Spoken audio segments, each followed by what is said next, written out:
बात है। घने जंगल के बीच एक नीम के पेड़ पर रहती थी एक छोटी चंचल सी गिलहरी नीलू। नीलू की सबसे खास बात थी उसकी जिज्ञासा। उसे हर चीज की तह तक जाना अच्छा लगता था। ये पत्तियां पीली क्यों होती हैं? चांद हर रात छोटा बड़ा क्यों होता है?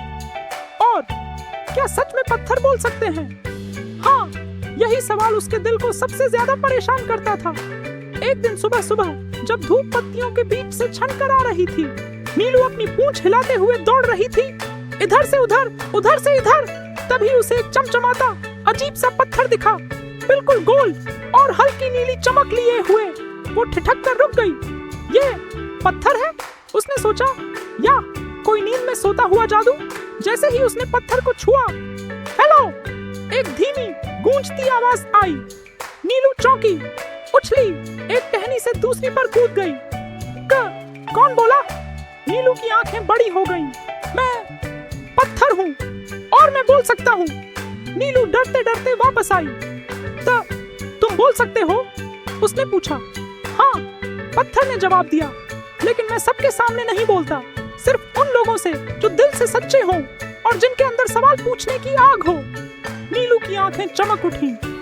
तो क्या तुम मेरे सवालों का जवाब दे सकते हो? जरूर, लेकिन हर जवाब से पहले तुम्हें एक छोटी सी परीक्षा पास करनी होगी। नीलू बोली। ठीक है, मैं तैयार हूँ, पत्थर ने कहा। पहली परीक्षा है सच्चाई। जाओ और आज दिन भर जो भी महसूस करो वही बोलो, झूठ मत बोलना, चाहे जो भी हो। नीलू ने कहा।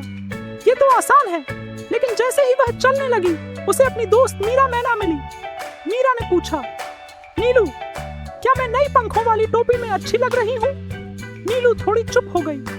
टोपी तो थोड़ी अजीब थी, लेकिन उसने हंसते हुए कहा, मीरा, तुम्हारी टोपी अलग जरूर है, लेकिन तुम्हारा आत्मविश्वास कमाल का है। मीरा मुस्कुराई। सच बोलना हमेशा आसान नहीं होता, लेकिन अच्छा लगता है। शाम को पत्थर ने फिर पूछा, अब दूसरी परीक्षा, हिम्मत। जाओ और उस अंधेरी गुफा में झांक कर आओ जहां हर कोई डरता है। नीलू की पूंछ सिहर गई। गुफा? वो भी अंधेरी? लेकिन वो चली थरथराते कदमों से। दिल जोर जोर से धड़क रहा था। गुफा में झांका और देखा अंदर एक प्यारा सा उल्लू सो रहा था। वो मुस्कुराई और वापस आ गई। पत्थर ने कहा, डर को हराना मुश्किल है, लेकिन तुमने कर दिखाया। अगले दिन पत्थर ने कहा, आखिरी परीक्षा, मदद। जाओ और बिना किसी स्वार्थ के किसी की मदद करो। नीलू ने इधर उधर देखा, तभी देखा एक नन्हा खरगोश फंसा हुआ था एक बेल में। नीलू भागी, अपने दांतों से बेल को काटा। खरगोश आजाद हो गया। तुमने मेरी जान बचाई, उसने आंसू पोंछते हुए कहा। शाम को नीलू फिर पत्थर के पास पहुंची। मैंने तीनों परीक्षाएं पास कर लीं, उसने कहा। पत्थर की नीली चमक और तेज हो गई।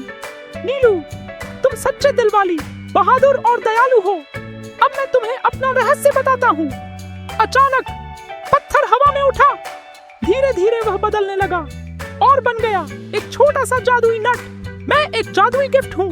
जो भी 3 परीक्षाएं पास करता है उसे ये नट मिलता है, जिसे खाते ही तुम अपने सबसे बड़े सपने पूरे कर सकते हो। नीलू मुस्कुराई। लेकिन मैं इसे अभी नहीं खाऊंगी। मैं इसे तब इस्तेमाल करूंगी जब मेरे जंगल के दोस्त किसी मुश्किल में होंगे। सीख क्या है बच्चों? असली जादू किसी पत्थर में नहीं होता। वो होता है हमारी सच्चाई, हमारी हिम्मत और हमारी दूसरों के लिए चिंता में। अगर हम सवाल पूछते रहें, डर से लड़ते रहें और बिना स्वार्थ के मदद करते रहें, तो हर नीलू गिलहरी एक दिन जादू से भी बड़ी कहानी बना सकती है।